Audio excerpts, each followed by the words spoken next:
Hi everyone, thanks for coming to the Zedmed Lunch and Learn today. Today it's going to be on the ICPC code usage. Just had to get something reset up that I'm about to show you.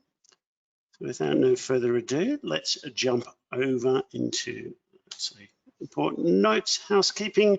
Remember to keep yourself on mute when you're on the session today. You can always type in questions into the chat window on the right-hand side that we'll be able to potentially answer at the end of the session there. If we can't get to your questions at that stage, we'll send them in an email to you there. You can also use the little orange arrow up the top here on the right to minimize your screen if you like, to minimize the little toolbar.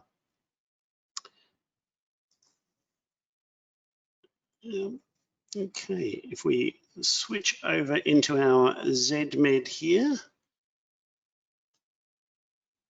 standard Zedmed, we're just going to log in as one of the doctors at the moment. It's the clinical records.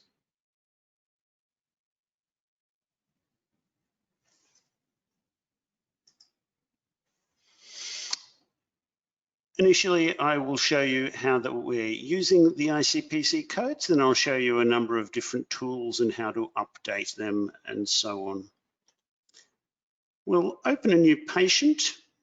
So we'll go, as is the usual way, to the waiting room. Remember, you should always use the waiting room to open patients who are waiting on you, who've got appointments.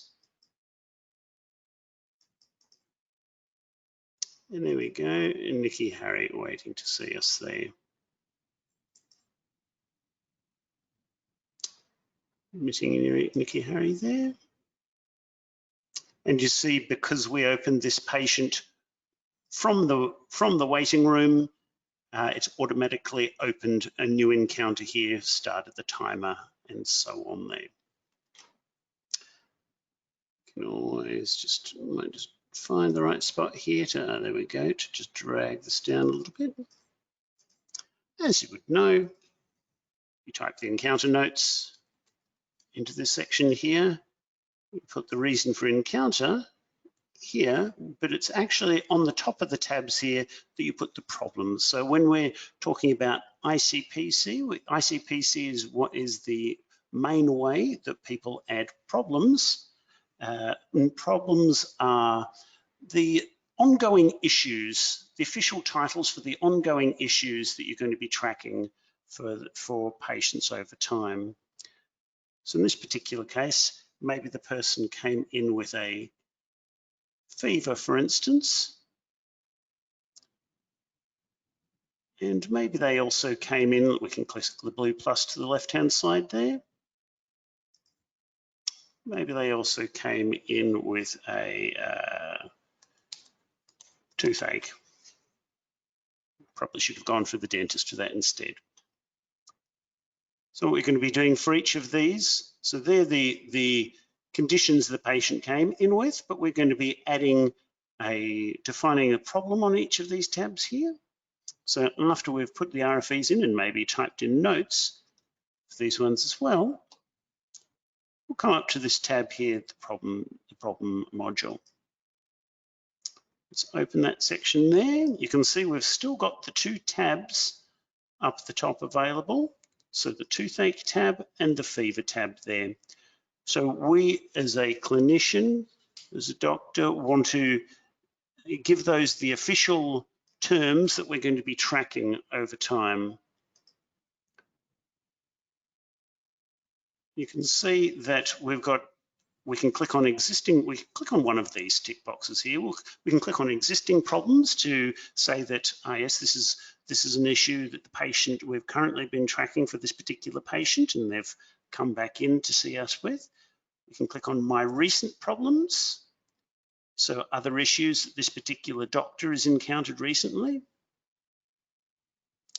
The two most popular, while you can free text them there, it's generally best to use some of these two in the middle here that say ICPC search or ICPC in common. We'll come back to common in just a moment. The predictive search is a popular one, and if you can, it's best for doctors to have their problem section defaulting to that, and I'll show you a bit later how to default to that one there. Because then you can just start typing in some of the text there, like fever. So we can just start typing in, as long as you put at least 3 letters in there, it'll pick some of the official ICPC codes. ICPC is an international list of standardized problem descriptions. The first time you come to this section each day, this predictive search, you might find it a little bit slower, just it has to load in the database, and that's to ensure that it's faster for the rest of the day. So just the first time you come in, good to just type 3 little letters in there. It could be like DIA or something, just so that you can get it running there. So let's see, maybe we're going with glandular fever in this particular case. So we'd click on glandular, single click on glandular fever. And then we come, you see it's selected that one there. We come down below here, and it's always important to fill out the onset date. Depending on your particular clinic, you'll see that some of them have got their clinic defaulted to year, so you only need to perhaps type in a year. 2020, for instance, you don't even need to use the date picker there.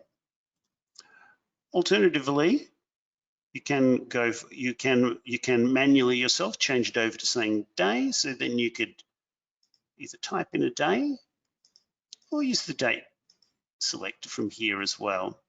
It's very important to put an onset date in. Obviously, it's very useful medical information, but if you're uploading results to My Health Record, if you're uploading data to My Health Record, then it will fail if you don't have this particular, it'll fail with a warning if you don't have the onset date filled in. So you should always fill in the onset date there, even if it's just filling it in as a year. Obviously, the more information, the better. Come over to the right-hand side here and do select problem. See now that we've selected the problem for that particular tab, it's written in red on that tab there. We can come over to another one here and say, let's see, we can just type again. Wonder whether there's any common problems with the site. So the way the common problems work, thought some of them might appear, obviously not. The way the common problems work is you can make a list of issues that will automatically appear on the top of the patients, on the top of the list of searches. So if we start typing COVID in here, you'll see that this particular clinic has marked with a C there, COVID suspected. So that means that the common issues will always appear up the top of the list there. If you do a search, the predictive search, ICPC and common, it'll be a search of both ICPC official codes and common codes that may have been free texted or come from the ICPC list. So in this particular case though, we've got COVID there, sorry, toothache, maybe we'll put in dental abscess perhaps. Come down here, remember again, we put perhaps a date in there, even put a month in potentially, say last month. All right, you'll see if you did decide at this moment that actually we're getting a lot of people with dental abscesses, you could just click add to common there. Show you in the moment how the add to history works. You see if we close that section there, oops, as it says, I skipped, I missed clicking on the select problem in that section.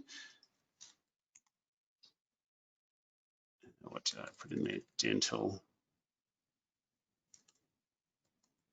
So it quite rightly picked me up on the fact that I missed clicking that button. So remember to put the day in and select problem. If you do miss the onset date, you can always come back in later and put it in. but it's best to do it at the time rather than later on. And as you see up the top there, each of these tabs now has a problem defined on it. If we refresh the patient record using the refresh button here, you'll notice that those problems are in red in the encounter history here, but also on the left-hand side here, maintains a list of the patient's problems. You can see it says current problems and resolved problems, because obviously they will have had lots of issues in the past. You just need to know what their current ones as well. If you're wanting to maintain this list here and perhaps add extra things into the history, but also move some of these things into the history, maybe they no longer have that suspected COVID-19, we can click on the little management symbol at the top here, problem maintenance.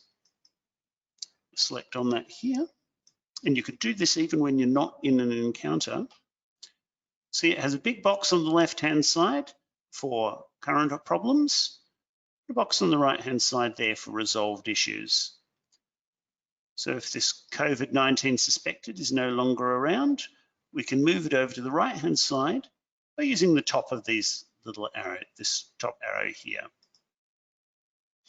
It's a good idea to avoid those double arrows there, because they will move everything to the right or everything to the left.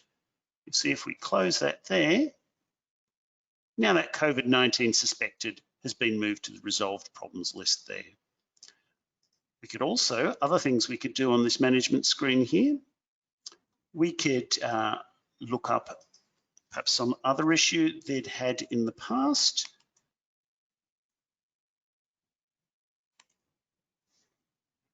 Yep, so maybe in the past they'd had a thyroid lump, and we could say, okay, that was a particular year. And remember, for years we don't need to open the date picker.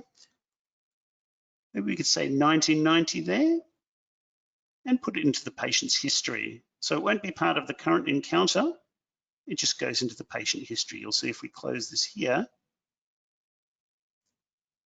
So it is on the current problems, because we didn't say it wasn't, but it hasn't put it into the current encounter. Perhaps we wanted to make, put a little highlight on this particular one, draw other clinicians' attention to this one. We could say, we could put a note down the bottom here, comments and management plan. We could say, still inflamed, something like that. A little note just down the bottom there. And you'll see now, when we've closed that there's this little sort of post-it note symbol to the left of thyroid lumps. And if we hover over that, it says still inflamed. So you can leave little notes on the individual issues there. If you click on any of the ones there, it'll expand it. You'll be able to see which list of the different dates that the patient came in about that specific issue.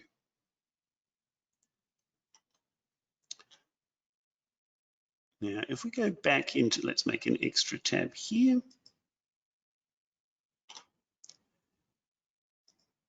While it is possible, if we've got an extra tab here, to use free text, they could say something like sore foot or something like that. There is the ability to free text, but we really recommend against it, because if people start using too much of the free text, then the reporting will be non-standardized. You won't be able to pull it all together. I'll show you a little bit later on how you can fix it if a lot of your doctors are using free text, how you can re-standardize all the text. So let's just do select problem for that one there. We'll close that there. As you see, we've got sore foot on that one there.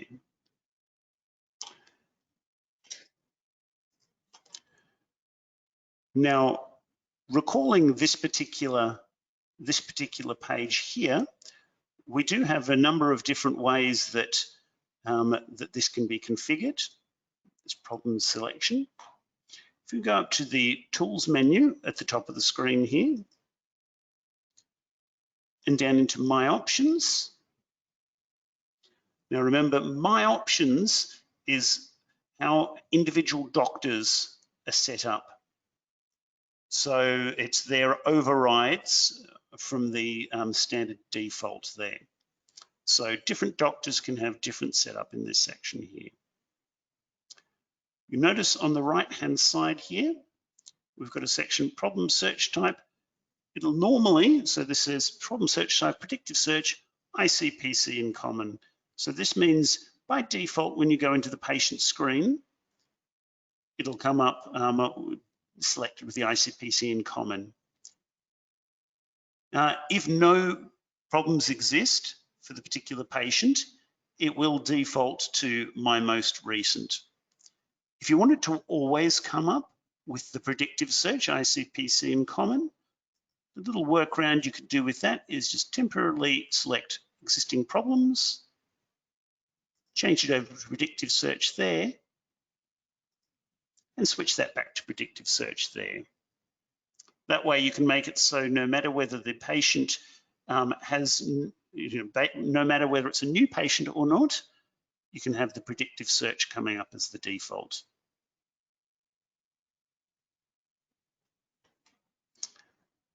So you've also got lower down here, there's obviously lots of different options on this page, but this problem summary mentioned down here, got the default way you can sort particular issues there. At the moment, we're just sorting them alphabetically by problem text. There's no, you could sort them by order of first encounter, last encounter, onset date, or even problem criticality if you're using that.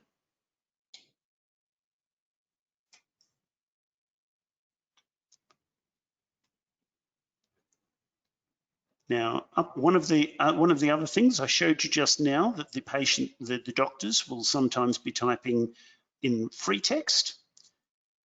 If quite a number of them have been doing that, it can create problems for the reporting. But we've got this tool here under Utilities, the ICPC Problem Mapper. Go into that there. This will show you a list of all of the text that has been free typed in. Usually when you come to a site where some of the doctors have been using free text to list the problems, there will be heaps of things here, but obviously being a testing system here, it's a little bit different. So this particular page here allows you don't need to do it all at the one time. It might be a gradual process if there's hundreds of free type text there, but you can come into this screen here and you could match up the free text the doctors have typed in with specific ICPC terms here. And then just, it's like doing a search and replace. It is one way, so if you do, if we do set something, we can't reverse it afterwards. So say for instance, this test one here, if we right click next to that, find ICPC code, and you'll notice it puts in 3 characters because it thinks, maybe those 3 characters will be helpful to the start, to being able to search for this code. Let's do a search there. Oh, yeah, so there's all these tests that it's come up with. Maybe we'll pick lung function, for instance. So you said, oh, yep, let's put the green tick there. So it's, we've already assigned that. We can, instead of needing to look down on the right-hand side here, we could just look down the left-hand side to see which ones we've assigned. So saying the test, the free type text test, it's been used 2 times in the system.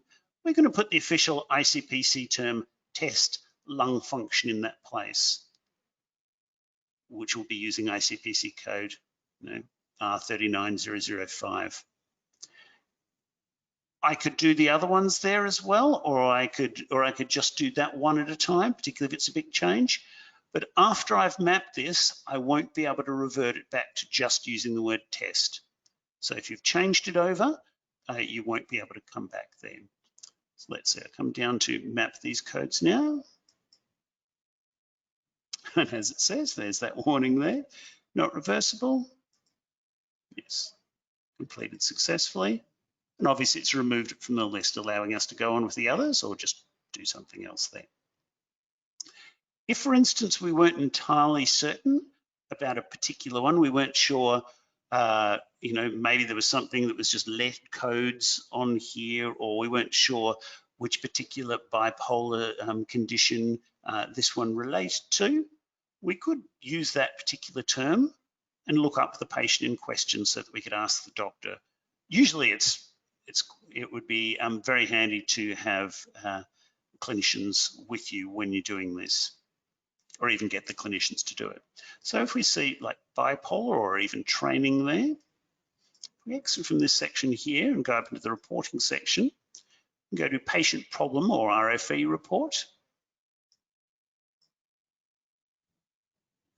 We could do a search here. We could search on the problem text. Maybe we'll do training, see what the training term was. By default, it's just searching in the last 3 months here. We could have made that range a bit wider. Screen search there.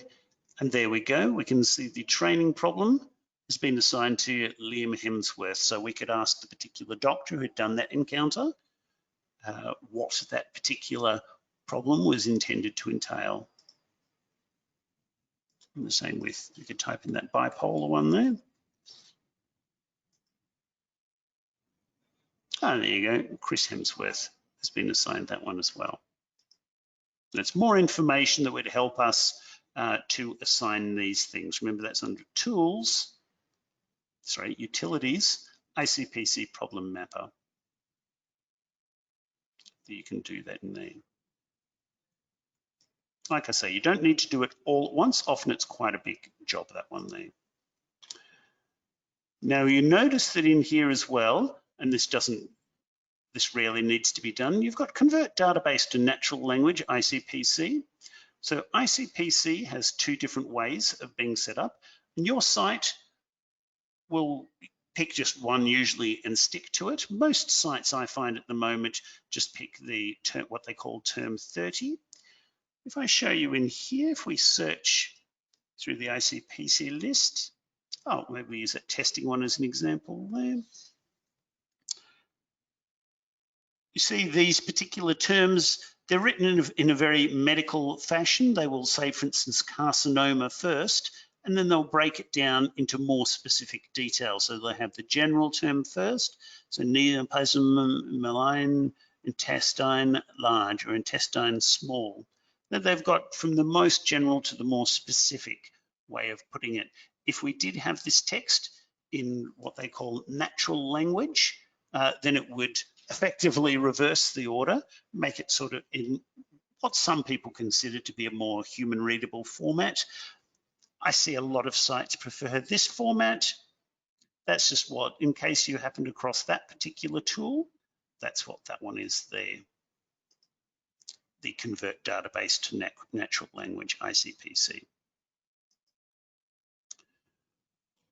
Now, part of the value of selecting all of these particular problems for the patient is when we're doing referrals and the drug scripts, we'll be assigning them to specific problems. So if we go into the referral section here,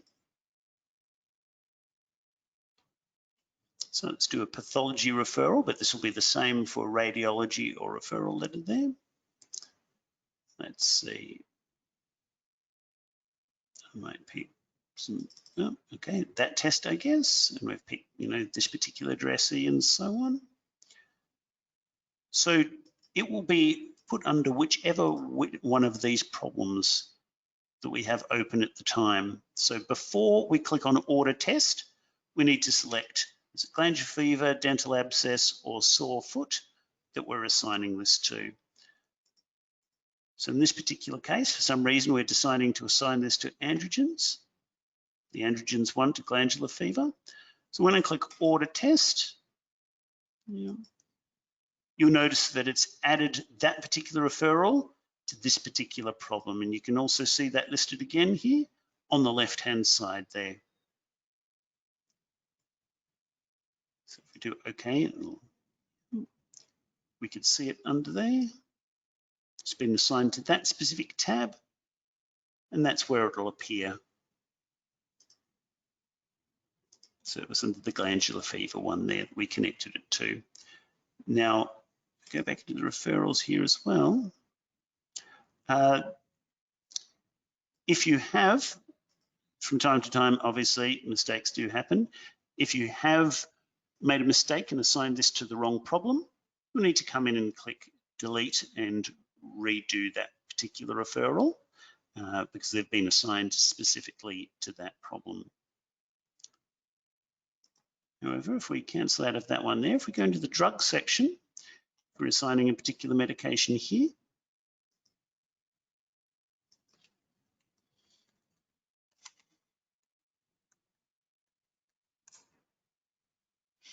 Yeah. So let's see, I'm going to be prescribing this particular one here.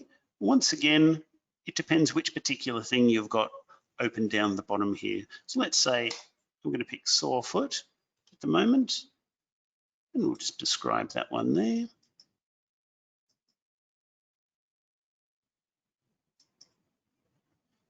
Yep, prescribe anyway.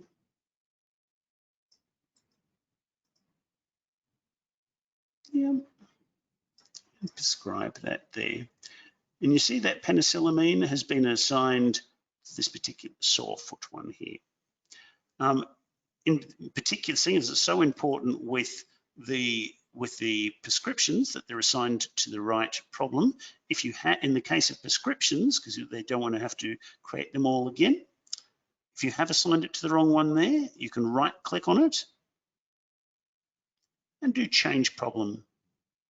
So we could move that one over to dental abscess perhaps.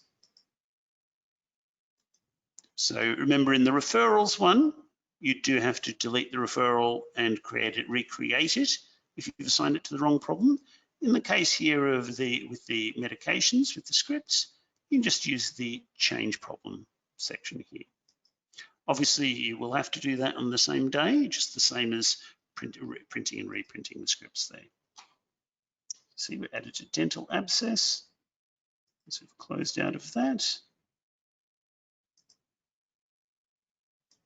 See, there's the prescription and the dental abscess there.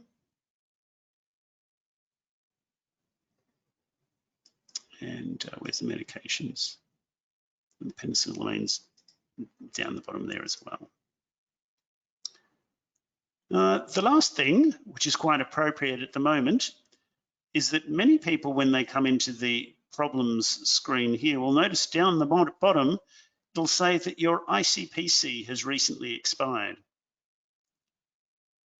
So that's because your ICPC is a subscription service.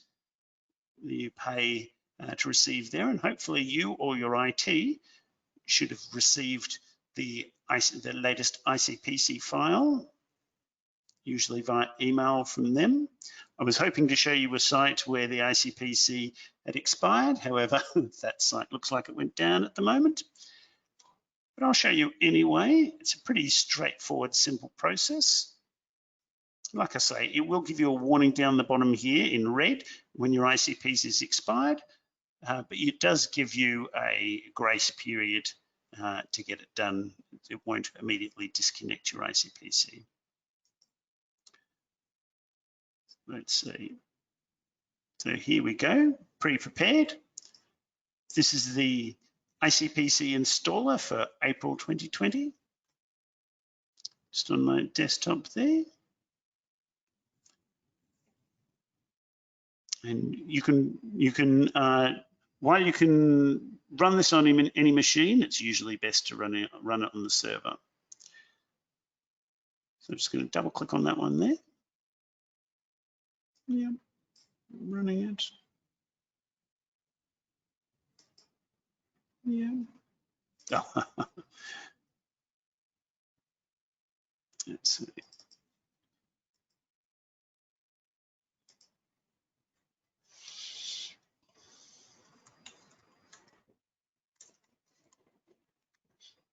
Don't look at my password, it's all dots.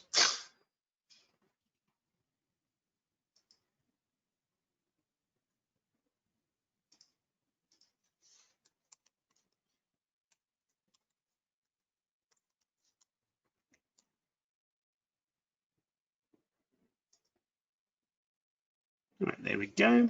So we're running that one there. Normally, obviously, you wouldn't have to put in a password, just this particular one accessing over to the internet.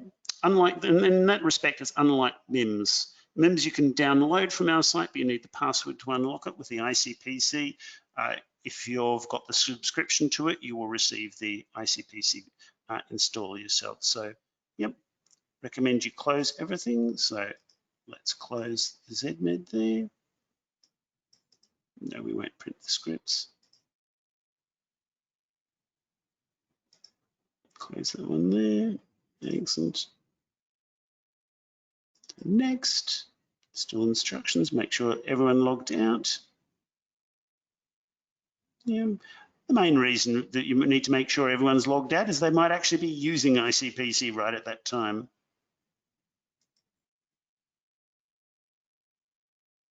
Install there. There we go. It's as simple as that. Pretty painless. And then when we log back in, we'll notice that that red ICPC expired text will have gone away.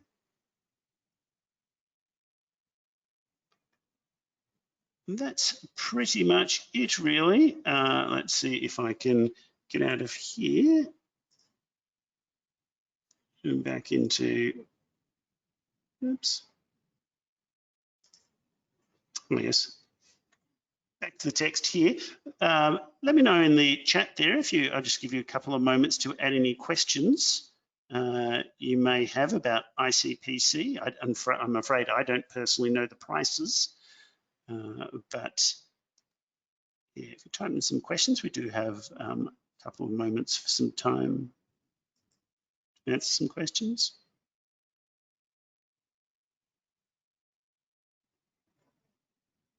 Alternatively, you can always call us up on that number on the top on the screen at the moment there, the 1300 933 000, or contact the support team at support@zedmed.com.au.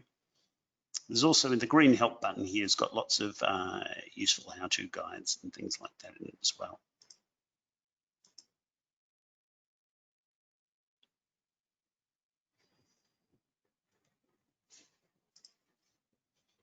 Furthermore, remember you will need to register for all future Lunch and Learn webinars, and you can check on our website for any more details there.